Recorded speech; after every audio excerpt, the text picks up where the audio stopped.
ان کی جو ریپوٹیشن تھی، ان کا کردار ایسا تھا، کیریکٹر اتنا اسٹرانگ تھا کہ ان پر جھوٹے الزام لگانا بھی آسان نہیں تھا. ہاں، جب ان کی ریپوٹیشن ہے، جب انہوں نے کبھی غلط کام کیا ہی نہیں ہے، انہیں کبھی جھوٹ بولا ہی نہیں ہے، تو ان پہ ایسا الزام کیسے لگائیں گے؟ تو محمد صلی اللہ علیہ وسلم جو ہے ان کے چچا ابو طالب کے ساتھ اور دونوں مل کر جو تھا ایک بہت اسٹرانگ ایک قبیلے سے جڑے ہوئے تھے، رائٹ. تو وہ قبیلے کی وجہ سے ان کو جو بیکنگ تھی، اس کی وجہ سے محمد صلی اللہ علیہ وسلم پہ ڈائریکٹلی وہ ہے حملہ کر نہیں پا رہے تھے. ان سب کی وجہ سے کافروں کو بہت زیادہ تکلیف ہو رہی تھی، کیونکہ اپنے آپ کو روکنا پڑ رہا تھا کہ وہ نبی صلی اللہ علیہ وسلم کو تکلیف نہ دیں. تو کافروں کو بہت زیادہ تکلیف ہو رہی تھی کہ اور وہ اب صبر نہیں کر پا رہے تھے، اور اب ان کو وہ برداشت بھی نہیں ہو پا رہا تھا کہ ان کی طرف ایک ایسی طاقت جو ہے آ رہی ہے، دھیرے دھیرے آ رہی ہے، ان کی طرف بڑھ رہی ہے، جو ان کے مذہب پہ اور ان کے رسومات پہ ایک بہت بڑا خطرہ ہے. اور یہ پچھلی بار کے لیکچر کا ریکیپ تھا، کچھ لوگوں نے مس کر دیا تھا لیکچر، تو میں چاہ رہی تھی کہ ایک ریویژن ہو جائے. تو انشاءاللہ اب ہم اس لیکچر کی طرف آگے بڑھیں گے. ہم لوگ الحمدللہ we have covered 100 pages of this book, English کی بک. ہم پیج نمبر 110 پر ہے الحمدللہ. تو اب دیکھتے ہیں کہ قریش نے اب اگلی چال کیا کی. آپ نے دیکھا کس طرح سے ان لوگوں نے الزام لگانے کی کوشش کی، اور حجاج کو یعنی حاجیوں کو جا کر انہوں نے بھڑکانے کی کوشش کی. تو اس کے بعد انہوں نے نیکسٹ چال کیا چلی، وہ ابو طالب کے پاس گئے. آپ کو پتہ ہے کہ ابو طالب نے اسلام نہیں قبول کیا تھا، لیکن انہوں نے یہ وعدہ کیا تھا اپنے بھتیجے سے یعنی آپ صلی اللہ علیہ وسلم سے کہ وہ ان کا پورا ساتھ دیں گے. اب اسلامی تبلیغ عام ہو چکی تھی، اور صحابہ پر بہت زیادہ ظلم کیے جا رہے تھے. اس سلسلے میں آج ہم دیکھیں گے قریش کی اسلامی تبلیغ روکنے کی کیا کیا کوششیں تھیں. قریش کے کچھ بڑے عہدے کے لوگ جو نوبلز ہوتے ہیں، وہ آپ صلی اللہ علیہ وسلم کے چچا ابو طالب کے پاس گئے اور ان سے شکایت کی. ان لوگوں نے کیا کہا؟ آپ کا بھتیجا ہمارے معبودوں کو برا بھلا کہتا ہے، ہمارے دین کا مذاق اڑاتا ہے، ہمارے جینے کے طریقوں پر میں غلطیاں نکالتا ہے، ہمارے باپ دادوں کا مذاق اڑاتا ہے. آپ یا تو اسے روک دیجئے یا ہمارے حوالے کر دیجئے. آپ اور ہم ایک ہی دین کے ہیں، ہم اسے آپ کے راستے سے ہٹا دیں گے. تو یہ کس طرح سے کنونس کرے کہ آپ پہ بھی یہ بوجھ ہے، کیونکہ آپ کا دین ہمارا دین ایک ہی ہے. آپ کے دین پر اور آپ کے جو بلیف سسٹم پر بھی یہ بوجھ ہے کہ آپ صلی اللہ علیہ وسلم جو محمد صلی اللہ علیہ وسلم ان کے لیے ایک نئی چیز لے کر آ رہے ہیں. تو یہ قریش کے لوگ آ کے ان کے چاچا سے، آپ صلی اللہ علیہ وسلم کے چاچا سے کہہ رہے ہیں کہ ہمیں دے دیجئے، ہم ان کو راستے سے ہٹا دیں گے. ابو طالب نے قریش کے لوگوں کو نرم لہجے سے جو ہے ان کو دلاسا دے دیا اور سمجھا کر بھیج دیا. پھر وہ آپ صلی اللہ علیہ وسلم کے پاس گئے اور ان کو وہ بول رہے تھے کہ مطلب ان کو بتا رہے تھے کہ یہ بات سامنے آئی ہے، اس طرح سے بولی جا رہی ہے. تو اہل قریش زیادہ دن صبر نہیں کر سک رہے تھے. تو یہ چیز جو ہے اپنے آنکھوں سے دیکھ رہے تھے نا کہ اس طرح سے اسلام پھیل رہا ہے. تو انہوں نے چچا کو کہا، چچا کو جو تھا بھتیجے کی بہت فکر تھی، اور اس لیے آپ صلی اللہ علیہ وسلم کو انہوں نے جا کر بولا، لیکن آپ صلی اللہ علیہ وسلم اپنی تبلیغ کا کام کرتے رہے. اب جو ہے ابو طالب پر دباؤ بڑھنے لگا، لہذا قریش کے بڑوں نے ابو طالب پر زور ڈالنا شروع کر دیا اور دھمکیاں دینے لگے. اب پہلے وہ لوگ ریکویسٹ لے کے آئے تھے، اب دھمکیاں دینے لگے کہ اگر محمد کو روکا نہیں گیا تو وہ جو ہے مار پیٹ پر اتر آئیں گے. اپنے لوگوں کی دھمکی سے ابو طالب جو ہے وہ بہت پریشان ہو گئے کہ اپنے ہی لوگ، اپنے ہی کمیونٹی کے لوگ جو ہے وہ دھمکیاں دے رہے ہیں. اب اپنے ہی خاندان کے سارے وہ سارے لوگ جڑے ہوئے تھے نا، خاندان قبیلے جو ہے گھرانے، تو اپنے ہی خاندان کے لوگ، ان کی ایکسٹینڈڈ فیملیز تھی ہے، تو وہ دھمکیاں دے رہے ہیں اس طرح سے. تو وہ بہت پریشان ہو گئے. وہ محمد صلی اللہ علیہ وسلم کو اکیلا نہیں چھوڑنا چاہتے تھے، وہ ان کی ذمہ داری تھی. ذمہ داری کس نے دی تھی ان کو؟ ان کے والد نے، عبد المطلب نے. تو وہ آپ صلی اللہ علیہ وسلم کو اکیلا نہیں چھوڑ سکتے تھے، وہ ذمہ داری نبھا رہے تھے اپنی. ابو طالب نے محمد صلی اللہ علیہ وسلم کو بلایا اور انہیں بتایا کہ قریش کے لوگوں نے ان سے کیا کہا. پھر اب جو دباؤ پڑنے لگا، پھر مار پٹائی کی بات جو ہوئی، پھر وہ آپ صلی اللہ علیہ وسلم کے پاس وہ بات لے کر گئے اور ان سے درخواست کی کہ مجھے اور اپنے آپ کو بچا لو. چچا کیا کہہ رہے ہیں کہ مجھے اور اپنے آپ کو بچا لو، مجھ پر اتنا بوجھ مت ڈالو جس میں میں اٹھا نہ سکوں۔ اس پر محمد صلی اللہ علیہ وسلم نے سوچا کہ اب ان کے چاچا ان کا ساتھ نہیں دیں گے۔ ان کو ایسا لگنے لگا کہ اب میں اکیلا ہو گیا ہوں، چاچا اب ساتھ چھوڑ دیں گے۔ انہوں نے چاچا سے کہا، چاچا جو ہو جائے میں یہ راستہ نہیں چھوڑوں گا۔ اب تک مجھے اللہ نے جو ہے یہ ذمہ داری دی ہے اب مجھے، اور جب تک اللہ مجھے اس میں کامیاب نہ کر دے یا میں مشرکوں کا خاتمہ نہ کر دوں تب تک میں یہ کام نہیں چھوڑوں گا۔ اور پھر محمد صلی اللہ علیہ وسلم اٹھ کر چلے گئے۔ ان کے چچا نے انہیں واپس بلایا اور اپنے کام کو کھلے عام کرنے کے لیے کہا۔ وہ کہنے لگے کہ میں آپ کا ساتھ کبھی نہیں چھوڑوں گا۔ اب پھر ایک بار قریش جو ہے وہ ابو طالب کی خدمت میں حاضر ہوئے۔ پھر ایک بار قریش ابو طالب کی خدمت میں حاضر ہوئے۔ قریش کے لوگوں کو سمجھ میں آ گیا تھا کہ اب ابو طالب محمد صلی اللہ علیہ وسلم کا ساتھ نہیں چھوڑ رہی ہیں، چاہے کچھ بھی ہو جائے وہ نہیں چھوڑیں گے۔ تو انہوں نے کہا کہ ایک اور طریقے سے انہیں کنونس کرنے کی کوشش کریں گے، ان کو سمجھائیں گے۔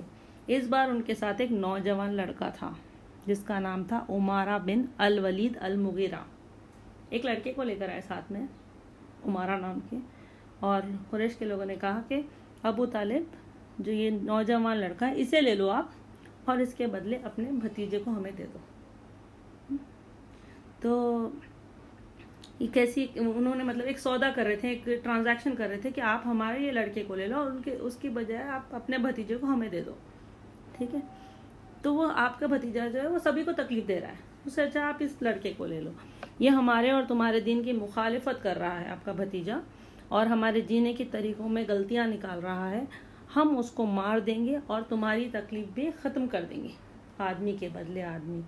تو قریش کے لوگ جو ہے اس طرح سے ابو طالب کو جو ہے ایک سودا کر رہے ہیں ان کے ساتھ کہ اس لڑکے کو لے کے اپنا بھتیجا ہم کو دے دو، ہم جو ہے یہ لڑکا آپ کا ساتھ دے گا کیونکہ آپ کا بھتیجا ویسے بھی آپ کے خلاف ہے، آپ کے دین کے خلاف ہے، رائٹ؟ تو آپ کی تکلیف بھی ختم ہو جائے گی، ہم اسے مار ڈالیں گے۔ آپ دیکھیے کس طرح سے وہ لوگ بار بار یہی بات بول رہے ہیں کہ ہمارے دین کی مخالفت کر رہا ہے، ہمارے معبودوں کو برا بھلا کر رہا ہے، جبکہ آپ صلی اللہ علیہ وسلم جا کر انہیں ہاتھ سے نہیں روک رہے، بس اسلامی جو شریعت ہے، جو اسلامی طریقہ ہے اس کی تبلیغ کر رہے ہیں۔ وہ تبلیغ سے بھی ان کو تکلیف ہو رہی ہے کیونکہ وہ ڈر رہے ہیں کہ ان کا کلچر، ان کی سوسائٹی جو ہے ان کے حساب سے نہیں چلے گی، اور ان کے باپ داداؤں کے دین پہ ان کو زیادہ بھروسہ ہے۔ تو اس طرح سے وہ ایک لڑکے کو لے کر گئے اور ابو طالب جو ہے اس بات پر بہت ناراض ہو گئے، اور انہوں نے کہا یہ کیسا سودا ہے، تم اپنا بیٹا مجھے پالنے کے لیے دے رہے ہو اور میں اپنا بیٹا تمہیں مارنے کے لیے دے دوں؟ ابو طالب نے ان کی ساری باتیں ٹھکرا دی، بہت برا لگا انہیں کہ اس طرح سے وہ ایک لڑکے کو لے کر آئے اور بدلے میں آپ صلی اللہ علیہ وسلم کی جان مانگ رہے ہیں۔ اب جو ہے آگے دیکھیں گے ہم کھلی تبلیغ میں ہی کس طرح سے محمد صلی اللہ علیہ وسلم کے خلاف ظلم شروع ہو گیا۔ اب ان سے برداشت نہیں ہو رہا تھا کہ وہ محمد صلی اللہ علیہ وسلم کو اور جو ہے اسلامی تبلیغ کرنے دیں، اور اس لیے اب انہوں نے فزیکلی، جسمانی طور پر بھی تکلیف دینا شروع کر دیا۔ ابو لہب نے آگے بڑھ کر محمد صلی اللہ علیہ وسلم کے خلاف سازش کی اور انہیں تکلیفیں دی۔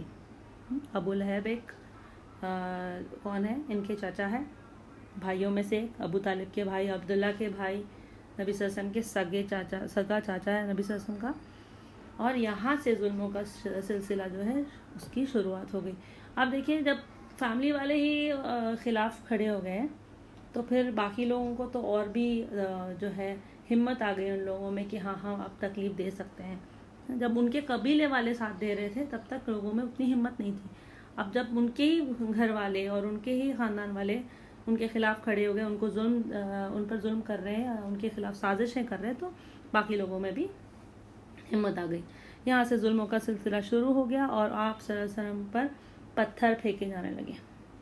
ابو لہب نے اپنے دونوں بیٹوں کی، اب محمد صلی اللہ علیہ وسلم کی جو 2 بیٹیاں تھیں رقیہ اور ام کلثوم، ان دونوں کی شادی ابو لہب کے یعنی نبی صلی اللہ علیہ وسلم کے چاچا کے دونوں بیٹوں سے ہوئی تھی، 2 بیٹوں سے، ٹھیک ہے؟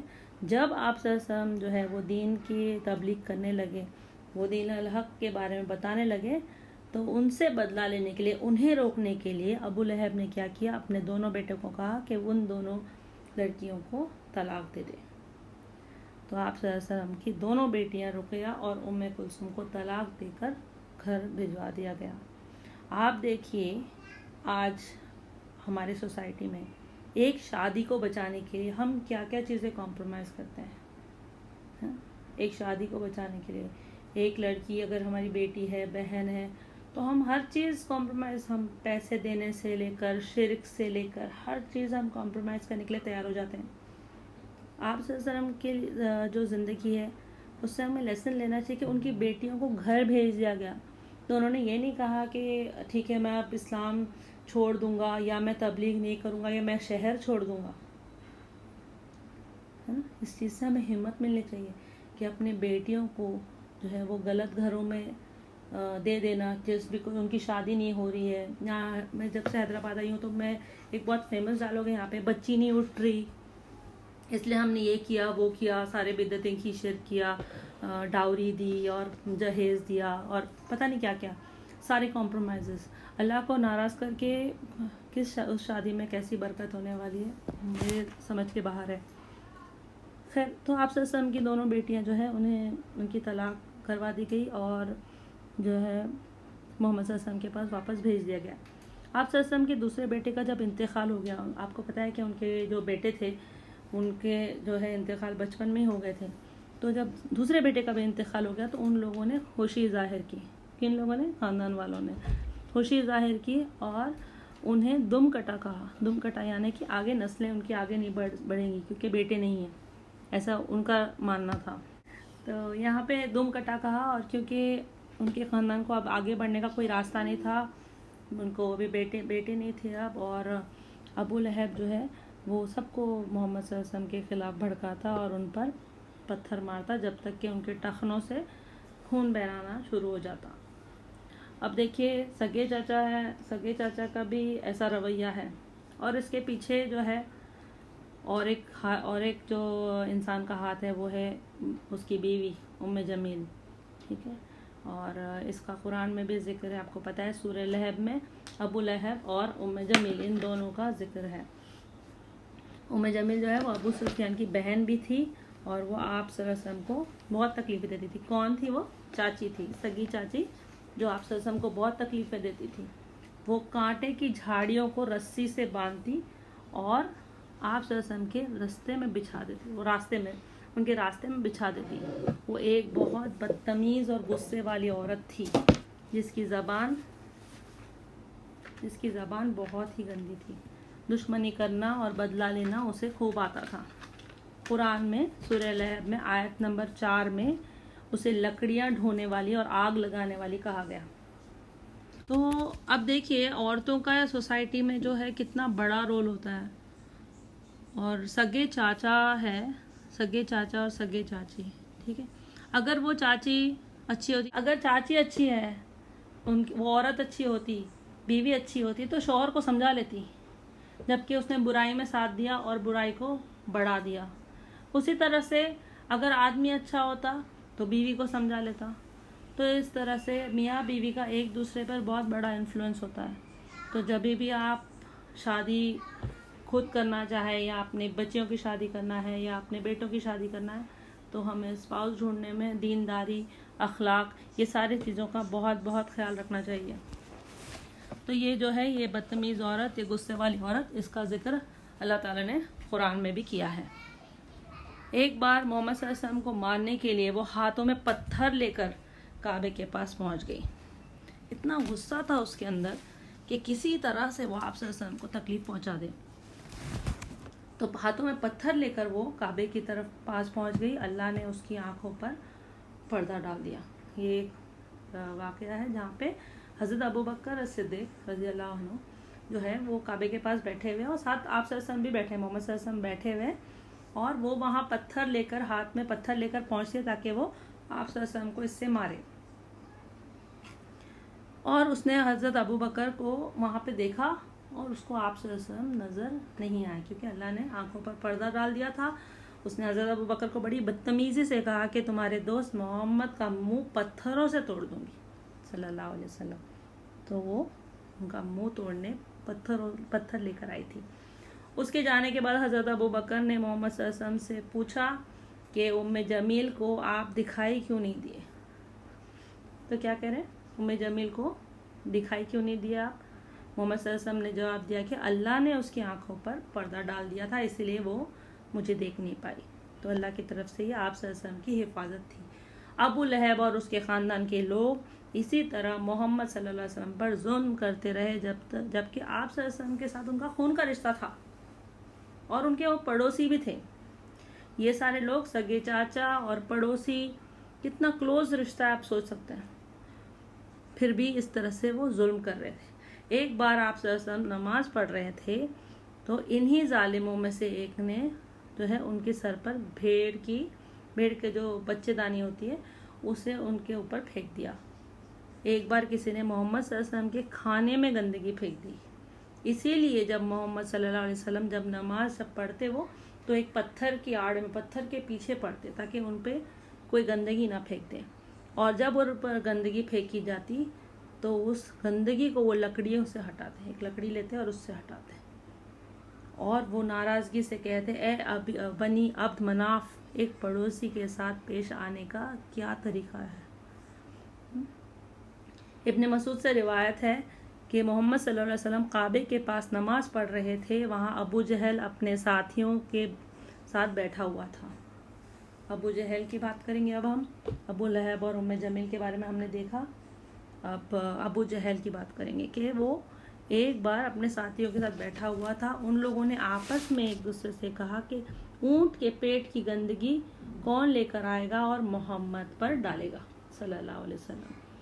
اس میں سے سب سے برا آدمی جو تھا عقبہ بن ابی معیط، وہ اٹھا اور وہ گندگی لے آیا۔ وہ محمد صلی اللہ علیہ وسلم کے سجدے میں جانے کا انتظار کرنے لگا، اور وہ جب سجدے میں گئے تب ان کی پیٹھ پر اس نے اور کندھوں کے بیچ میں اس نے ساری وہ گندگی ڈال دی۔ ابن مسعود کہتے ہیں کہ وہ یہ سب دیکھ رہے تھے لیکن وہ کچھ نہ کر پائے کیونکہ وہ وہاں اکیلے تھے، ان کا ساتھ دینے والا کوئی نہیں تھا، ایک بڑا گروپ تھا مشرکوں کا اور وہ اکیلے کھڑے ہوئے تھے، وہ کچھ نہیں کر پائے۔ وہ سب زور زور سے ہنس رہے تھے۔ آپ صلی اللہ علیہ وسلم کی بیٹی فاطمہ رضی اللہ عنہا آئی اور وہاں اونٹ کی جو گندگی رکھی ہوئی تھی ان کے پیٹ سے ہٹائی، تب آپ صلی اللہ علیہ وسلم سجدے سے اٹھے۔ محمد صلی اللہ علیہ وسلم نے اپنا سر اٹھایا اور 3 بار کہا یا اللہ قریش کے ان کافروں کو برباد کر دے۔ ہمارے انڈین سوسائٹی میں خاص کر کے یہ مس کانسیپشن ہے کہ بد دعا نہیں دی نبی صلی اللہ علیہ وسلم نے کبھی۔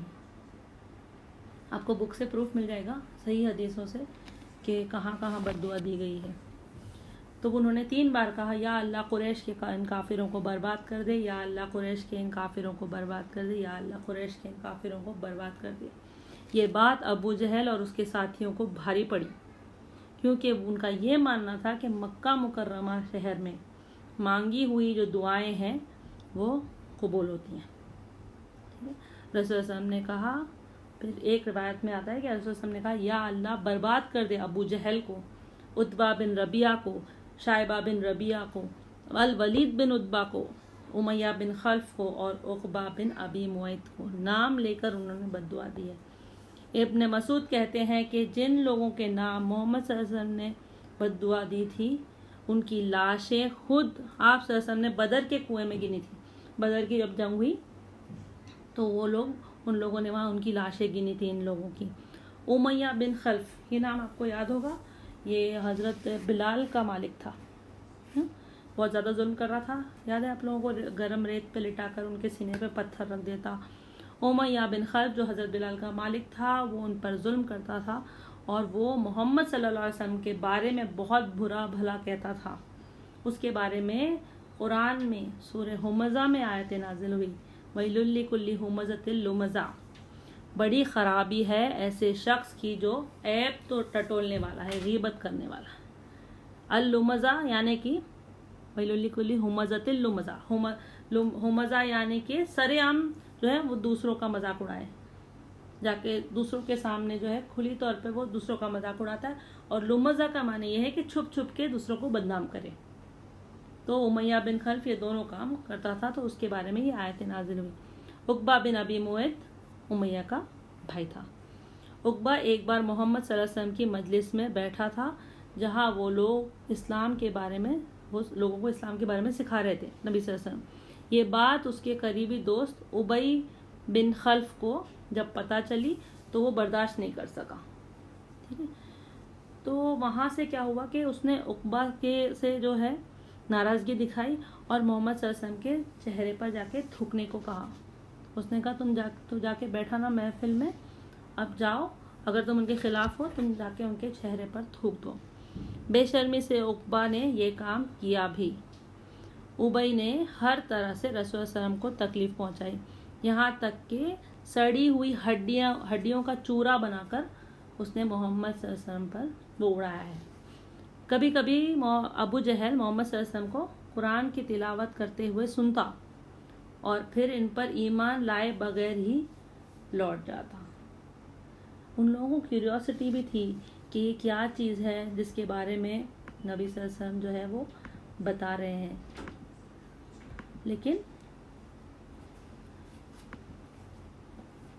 لیکن وہ لوگ ایمان نہیں لاتے تھے۔ وہ لوگ آ کے سنتے تھے، قرآن سنتے تھے اور پھر بنا ایمان لائے وہ لوگ اٹھ کر چلے جاتے تھے اور نہ اس سے عبرت حاصل کرتے تھے۔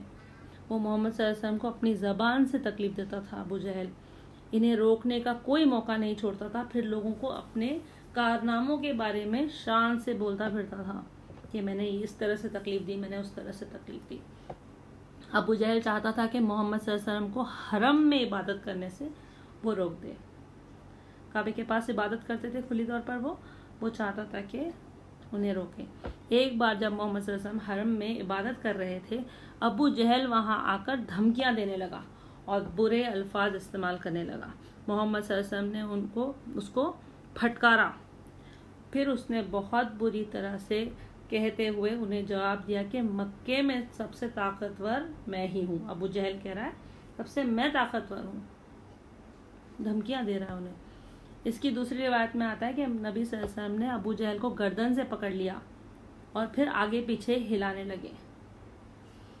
تو اس کے باوجود ابو جہل جو ہے وہ اپنی غلطیاں سمجھتا نہیں تھا۔ اس نے جو ہے ٹھان لیا تھا کہ نبی صلی اللہ علیہ وسلم کے چہرے پر وہ دھول ڈالے گا اور ان کی گردن پر وہ پیر رکھے گا۔ تو ان کی پلاننگ دیکھیے، ان کی نیگیٹو تھنکنگ دیکھیے کہ اگر وہ اپنے دین کو، اپنے مذہب کو صحیح سمجھتے تھے تو وہ اس کی تبلیغ کر لیتے، ہے نا۔ ان کو اس پہ بھی پورا بھروسہ نہیں تھا تو وہ نبی صلی اللہ علیہ وسلم کو روکنے چلے گئے۔ اور ان کی جو نیگیٹو تھنکنگ ہے کہ کس طرح سے سامنے والے کا نقصان پہنچانا، اپنے پروگریس، اپنی کامیابی نہیں دیکھ رہے، وہ سامنے والے کا نقصان دیکھ رہے ہیں، اوکے۔ تو اس طرح سے اس نے ایک دماغ میں پلاننگ کی تھی کہ وہ دھول ڈالے گا اور گردن پر پیر رکھے گا۔ جب اس نے یہ کرنے کی کوشش کی تو وہ اپنے آپ کو جو ہے وہ آگے بڑھا اور ان کی طرف وار کرنے کی کوشش کی، تو اچانک وہ کیا کر اپنے آپ کو اپنے ہاتھوں سے بچانے لگا۔ آپ سمجھتے تھے اپنے چہرے کے سامنے وہ اپنے ہاتھ لانے لگا اور وہ واپس لوٹتا ہوا دیکھا گیا، الٹے پیر وہ پیچھے جا رہا ہے، پیچھے کی طرف جا رہا ہے، جیسے کہ کوئی خطرناک چیز اس کے پیچھے لگ گئی ہو۔ اور اس کے ساتھیوں نے اس سے پوچھا کہ یہ کیا ہوا تمہارے ساتھ، تم تو ان پہ وار کرنے گئے تھے۔ تو اس نے کہا مجھے ایسا لگ رہا تھا کہ جیسے ایک آگ کا کنواں ہے اور کچھ اڑتے ہوئے پر ہے وہاں پر، تو وہ آگ کے کنویں سے وہ ڈر کے پیچھے ہٹ گیا۔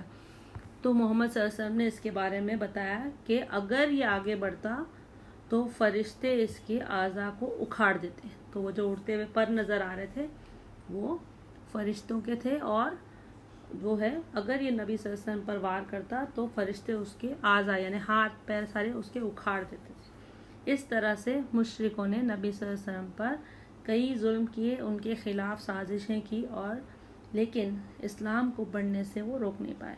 تو یہ کچھ ہی قصے ہیں جو اس کتاب میں دیے ہوئے ہیں، جس پہ ہم نے نظر ڈالی ہے کہ کس طرح سے ظلم کر رہے تھے، اور لیکن اسلامی دعوت کی جو تبلیغ تھی اس کو روک نہیں پائے۔ آگے دیکھیں گے ہم الارقام کا گھر۔ ان حالات کے چلتے بہت زیادہ ظلم بڑھ گیا تھا۔ ان حالات کے چلتے محمد صلی اللہ علیہ وسلم نے اپنے ساتھیوں کو نصیحت کی کہ اس وقت وہ کھلی طور پر عبادت نہ کرے اور دین کی باتیں بھی نہ کرے۔ انہوں نے چھپ کر ملنے کا فیصلہ کیا تاکہ قریش ان کے کام جو ہے خراب نہ کر سکے۔ وہ چھپ چھپ کر ملتے اور چھپ چھپ کر عبادت کرتے۔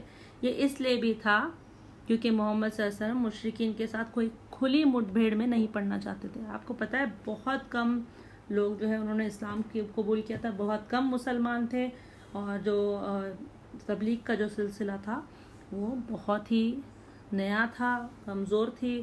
اس وقت جو دین کی جو دعوت دی جا رہی تھی, اس کا تبلیغ جو تھی یہ بہت کمزور تھی اس وقت. ایک بار نبوت کے 4 سال میں جب وہ لوگ اس طرح خفیہ طور پر مل رہے تھے, تب مشرکین کے گروہ نے انہیں دیکھ لیا اور انہیں گالیاں دینے لگے. چھپ کر وہ لوگ کیا کرتے, گھاٹیوں میں جا کے, ویلیز میں, پہاڑوں کی جو پہاڑ ہے نا بہت سارے مکہ میں, پچھلی آئی تھنک 5th لیکچر میں ہم نے کچھ پکچرز دیکھے تھے, ان تصویروں میں دکھائی دیا تھا آپ کو کہ کس طرح سے پہاڑیاں ہیں یا تھی, بہت ساری تو کٹ گئی اب. تو ان پہاڑیوں کی گھاٹیوں میں وہ لوگ نماز پڑھتے تھے. تو ایک بار کچھ مشرکین نے انہیں دیکھ لیا اور گالیاں دینے لگے ان صحابہ اور نبی صلی اللہ علیہ وسلم کو. سعد بن ابی وقاص عظیم صحابہ ہے, بہت ہی مشہور نام ہے ان کا. سعد بن ابی وقاص نے ایک مشرک کو مارا اور اس کا خون بہایا. یہ اسلامی تاریخ میں خون خرابے کا پہلا قصہ درج ہوا. محمد صلی اللہ علیہ وسلم کھلی طور پر دین کی تبلیغ کرتے, لیکن نئے مسلمانوں کو سوچ سمجھ کر چلنے کا حکم دیتے. دار الارقام یعنی کہ ارقام کا گھر. ارقام بن عبد الارقام المخزومی نام کے ایک صحابہ ہے. ان کا جو گھر تھا وہ صفا پہاڑی پر تھا. تو یہاں محمد صلی اللہ علیہ وسلم اپنے ساتھیوں کے ساتھ جو ہے وہ ملتے اور یہ لوگ قرآن کی تلاوت کرتے. تو یہ ایک اسلامی تاریخ میں ایک امپورٹنٹ جو ہے وہ جگہ ہے. اب مسلمانوں پر جو ہے وہ کڑا ظلم جو تھا وہ نبوت کے 34 سال شروع ہو چکا تھا. دن بدن ظلم بڑھتا چلا گیا. 5ویں سال میں ظلم حد سے زیادہ بڑھ گیا, اور مسلمانوں کو جو ہے ان تکلیف سے بچانے کے لیے وہ لوگ راستے ڈھونڈنے لگے کہ اس تکلیف سے کیسے بچیں. نبی صلی اللہ علیہ وسلم راستے ڈھونڈنے لگے. ان غمگین دنوں میں اللہ نے سورہ زمر کی آیت نمبر 10 نازل کی, جس سے یہ پتہ چلتا ہے کہ ہجرت کرنا بھی ایک جائز طریقہ ہے ظلموں سے بچنے کا. تو ہجرت کرنا بھی ایک جائز طریقہ ہے ظلم سے بچنے کا. یہ سورہ زمر میں اللہ تعالیٰ نے نازل کر دیا. محمد صلی اللہ علیہ وسلم جانتے تھے کہ اشامہ جو حبشہ کا بادشاہ, حبشہ یعنی کہ ایتھیوپیا, آج اس کا نام ایتھیوپیا ہے. تو جو آپ نے حبشی یہ ورڈ سنا ہوگا میرے خیال سے, تو یہ حبشہ سے ہی آتا ہے. تو یہاں کے جو بادشاہ تھا اس کا نام تھا اشامہ. تو یہ بادشاہ جو تھا وہ جو بہت ہی انصاف پسند تھا, وہ نصرانی تھا یعنی کہ کرسچن تھا. ان کو نبی صلی اللہ علیہ وسلم جانتے تھے کہ وہ کوئی غلط حرکت نہیں کرے گا. انہوں نے اپنے کچھ صحابہ کو حبشہ جانے کا حکم دے دیا. نبوت کے 5ویں سال رجب کے مہینے میں 12 آدمی اور 4 عورتیں جو ہے وہ حبشہ کے لیے نکلے. مہاجروں میں سے, مہاجر یعنی جنہوں نے ہجرت کی, مہاجروں میں سے عثمان بن عفان بھی تھے. عثمان بن عفان آپ جانتے ہیں نا, یہ بھی نام آپ کو پتہ ہی ہوگا. وہ نبی صلی اللہ علیہ وسلم کے داماد بھی تھے. اس وقت ان کی بیوی جو تھی وہ حضرت رقیہ رضی اللہ عنہا تھی. تو وہ دونوں اس قافلے میں شامل تھے. نبی صلی اللہ علیہ وسلم کی بیٹی تھی وہ, اور اپنے شوہر کے ساتھ یعنی حضرت عثمان کے ساتھ اس قافلے میں شامل ہو چکی تھی. ان مہاجروں کو بعد میں محمد صلی اللہ علیہ وسلم نے بتایا کہ ابراہیم علیہ السلام اور لوط علیہ السلام کے بعد اللہ کی راہ میں ہجرت کرنے والے یہ پہلے لوگ ہیں. تو ان کو کتنا بڑا درجہ ہے. ہجرت کس لیے کی ان لوگوں نے؟ اللہ کے لیے کی.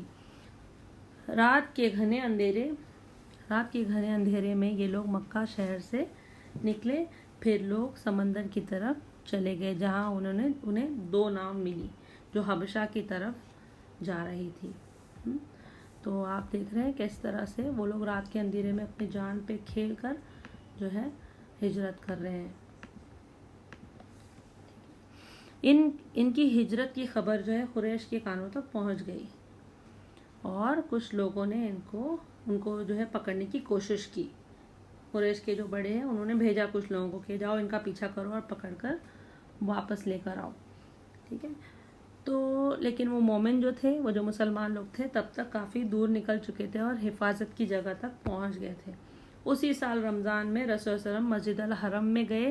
وہاں قریش کے مشرکوں کا بڑا جمگھٹ تھا، ان میں کئی بڑے اور نامور لوگ بھی تھے۔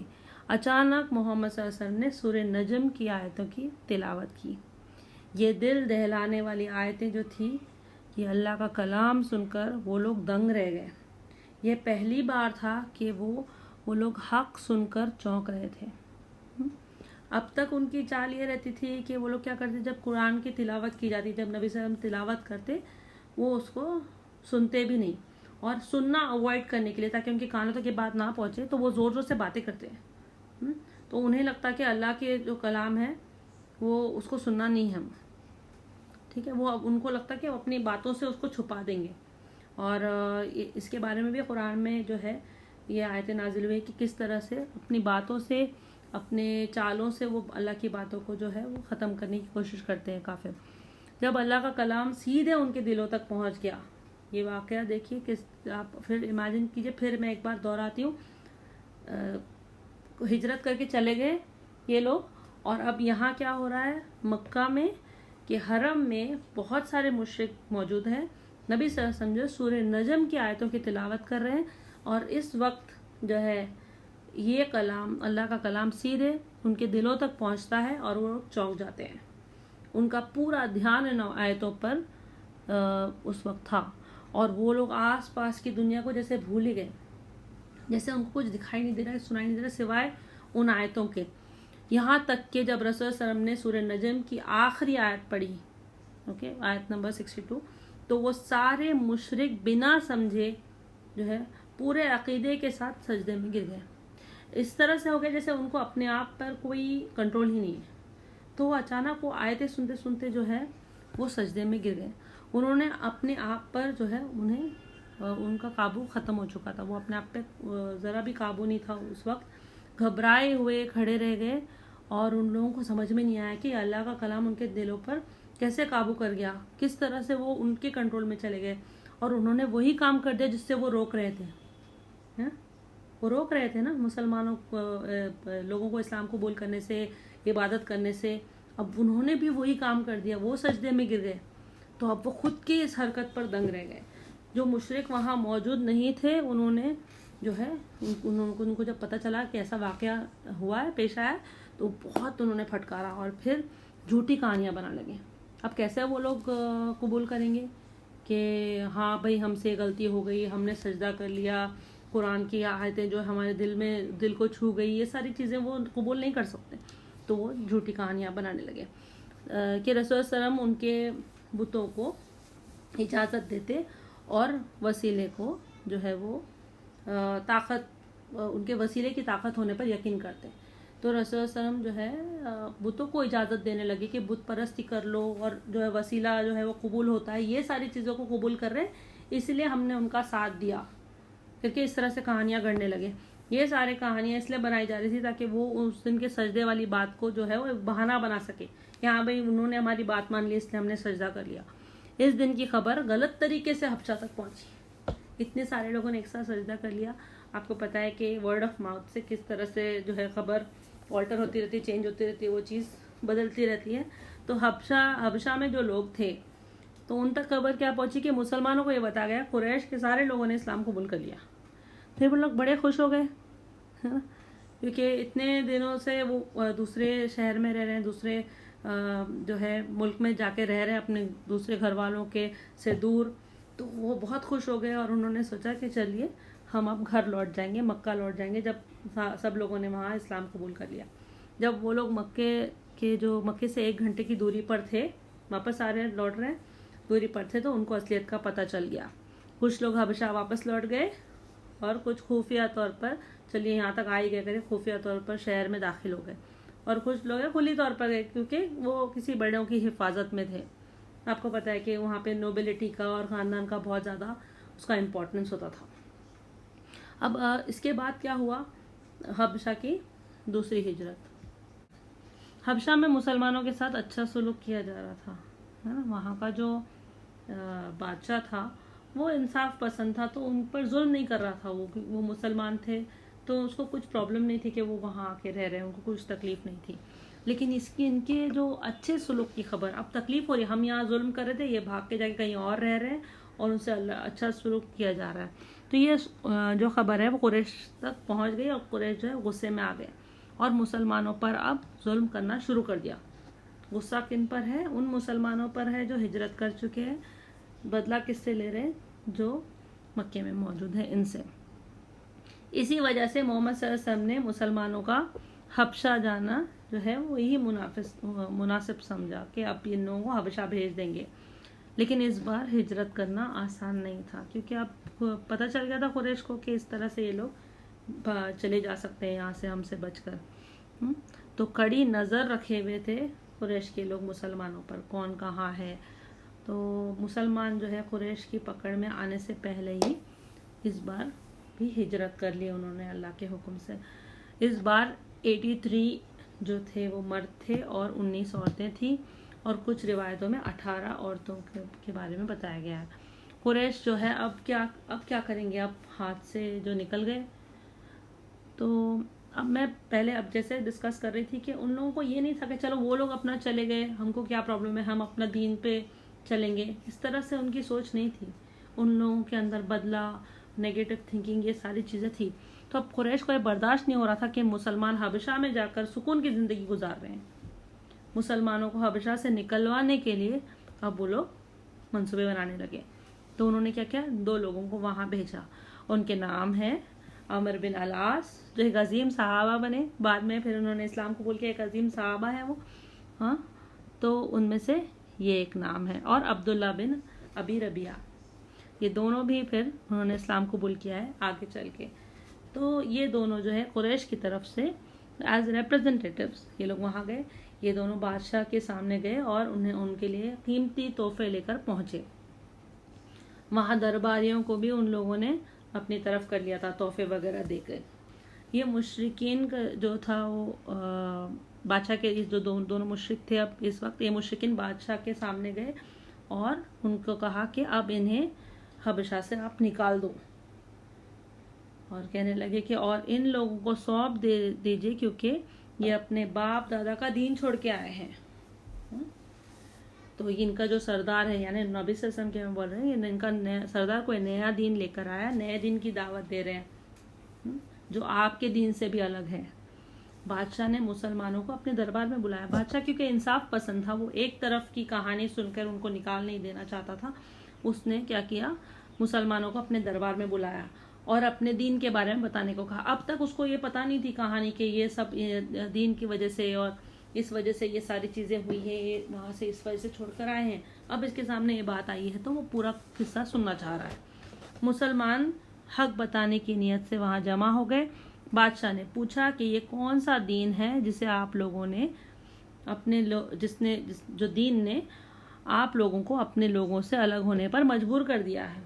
یہ کیسا دین ہے جس نے مجبور کر دیا کہ آپ اپنے فیملی والوں کو، اپنے خاندان والوں سے الگ ہو جاؤ؟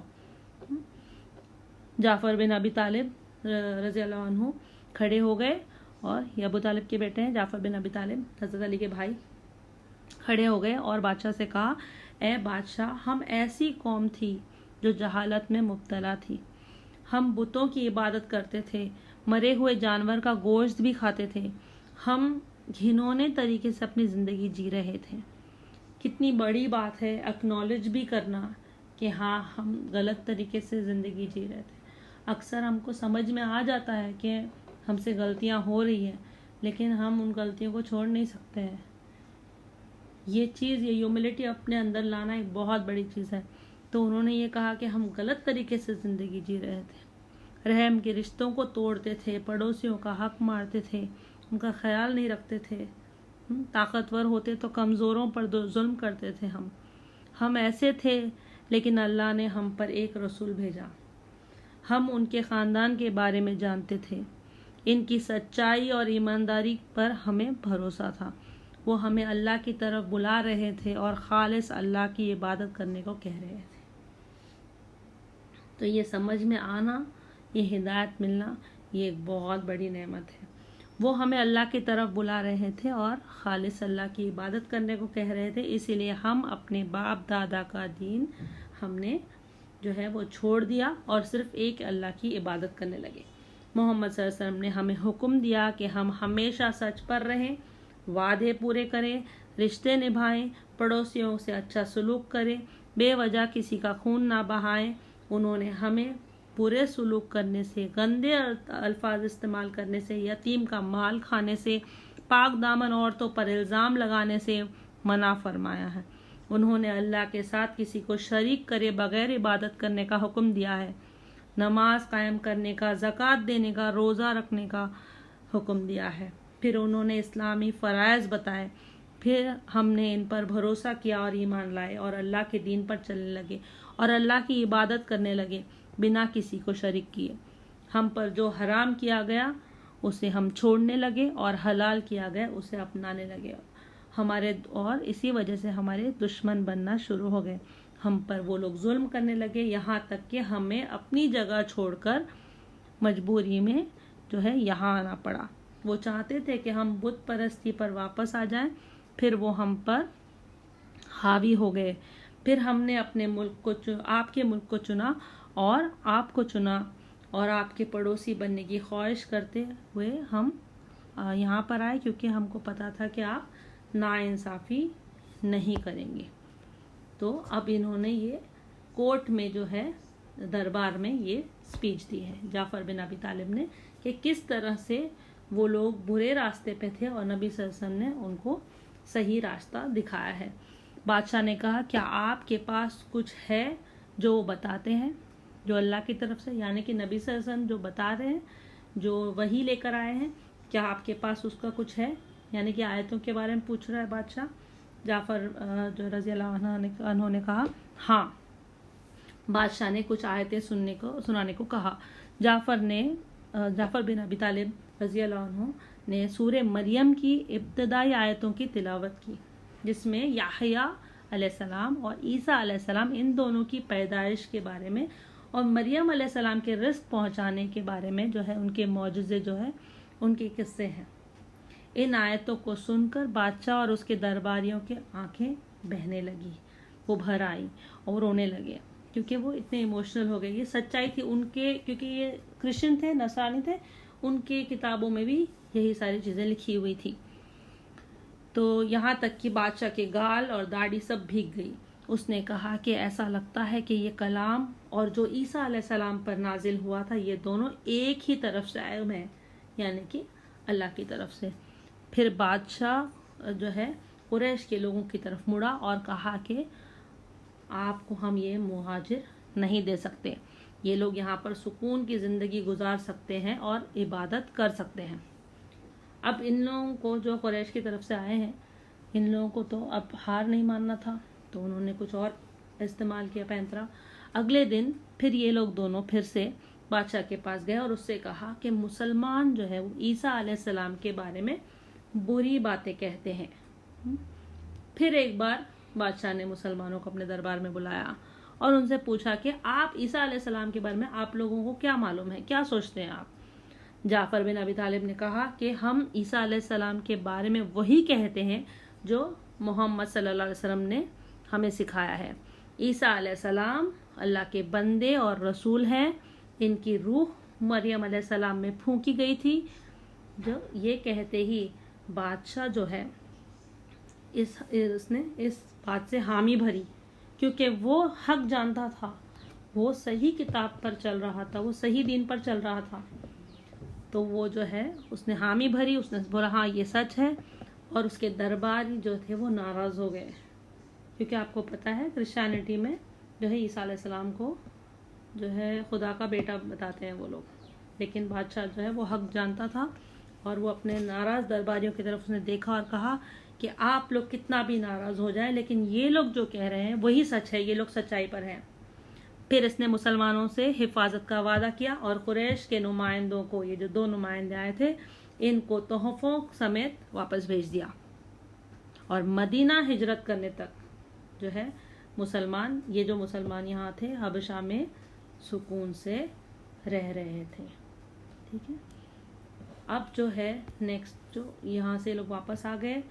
اب قریش میں پھر ہلچل شروع ہو گئی. نہ وہ محمد صلی اللہ علیہ وسلم پر وہ کوئی وار کر پا رہے تھے, نہ مسلمانوں کو ان کے دین سے ہٹا پا رہے تھے, نہ حبشہ سے لوگوں کو واپس لا پا رہے تھے. تو اب فائنلی ان کا صبر کا باندھ ٹوٹ گیا اور ان ظالموں نے محمد صلی اللہ علیہ وسلم کو قتل کرنے کا فیصلہ کر دیا. جب قریش کی ساری چالیں ناکامیاب ہو گئی, کامیاب نہیں ہو پائی, تو وہ اپنی پرانی حرکتوں پر اتر آئے. پھر وہ مسلمانوں پر ظلم کرتے اور انہیں ستاتے, اور اب وہ محمد صلی اللہ علیہ وسلم کو قتل کرنے کا منصوبہ بنانے لگے. اب بہت کم مسلمان مکہ میں رہ گئے تھے. اب دیکھیے کتنے کم لوگوں نے اسلام قبول کیا. آپ یہ نمبر سوچئے, جب 85 یا 90 لوگ چلے گئے تو بہت کم مسلمان مکہ میں رہ گئے تھے. وہ لوگ اب جو ہے, یہ جو مکہ میں رہ رہے تھے وہ لوگ یا تو کوئی بڑے لوگ تھے, بہت بڑے فیملی کے امیر لوگ, یا پھر کچھ ایسے لوگ جو کچھ بڑے لوگوں کی حفاظت میں تھے, ان کے پڑوسی یا ان کے دوست. تو وہ لوگ جو ہے وہ ظلم سے بچے ہوئے تھے. اس کے باوجود انہیں جو ہے اپنا دین چھپانا پڑ رہا تھا. صرف محمد صلی اللہ علیہ وسلم اللہ کی عبادت اور دین کی دعوت کھلی طور پر کرتے, کوئی انہیں اس کام سے روک نہیں سکتا تھا. ایک بار عتبہ بن ابی لہب محمد صلی اللہ علیہ وسلم کے پاس آیا اور کہنے لگا, میں اس پر ایمان نہیں رکھتا ہوں. ٹھیک ہے, کس پر؟ جب وہ قرآن کی تلاوت کر رہے ہیں, وہ قرآن پہ اور اسلام پہ وہ ایمان نہیں رکھتا ہے کر کے آخر وہ ڈکلیئر کر رہا ہے. عتیبہ جو ہے وہ سخت اندازی سے اس نے محمد صلی اللہ علیہ وسلم سے برتاؤ کیا اور ان پر ہاتھ ڈالا اور ان کی قمیص پھاڑ دی اور ان پر تھوکا بھی, لیکن محمد صلی اللہ علیہ وسلم جو ہے ان پر وہ تھوک نہیں اڑ پایا. نبی صلی اللہ علیہ وسلم نے اسے بد دعا دی. پھر ایک بد دعا یہاں پر آ گئی ہے. محمد صلی اللہ علیہ وسلم نے کہا, یا اللہ اپنے کتوں میں سے ایک کو اس پر چھوڑ دے. ٹھیک ہے, اللہ نے محمد صلی اللہ علیہ وسلم کی دعا قبول کر لی اور پھر یہ عذاب کچھ اس طرح اترا. دیکھیے ہم دعا کرتے ہیں تو ضروری نہیں کہ آج دعا کی کل قبول ہو جائے. ان کی دعا کس طرح سے یہ قبول ہوئی ہے یہ ہم یہاں دیکھیں گے. ایک بار عتیبہ اپنے کچھ ساتھیوں کے ساتھ ملک شام کی طرف گیا. وہ لوگ الزرقہ نام کی جگہ پر رکے. وہاں اچانک ایک شیر آ گیا اور ان لوگوں کی طرف بڑھنے لگا. عتیبہ کو محمد صلی اللہ علیہ وسلم کے وہ الفاظ یاد آ گئے اور اس نے کہا, یہ شیر بے شک مجھے کھانے آیا ہے جیسے محمد نے دعا کی تھی صلی اللہ علیہ وسلم. جیسے ہی اس نے شیر کو دیکھا تو وہ سمجھ گیا کہ یہ ان کی دعا قبول ہو چکی ہے. مکے میں رہتے ہوئے بھی اس نے مجھے شام میں مار ڈالا.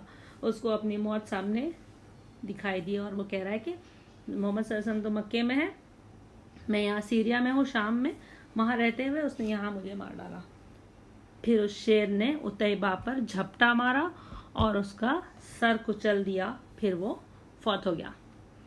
روایتوں میں ہمیں ملتا ہے کہ عقبہ بن ابی معیط نام کا ایک بت پرست جو تھا, اس نے محمد صلی اللہ علیہ وسلم کی گردن پر پیر رکھا اور تب تک دبایا کہ ان کی آنکھیں نکل آئی.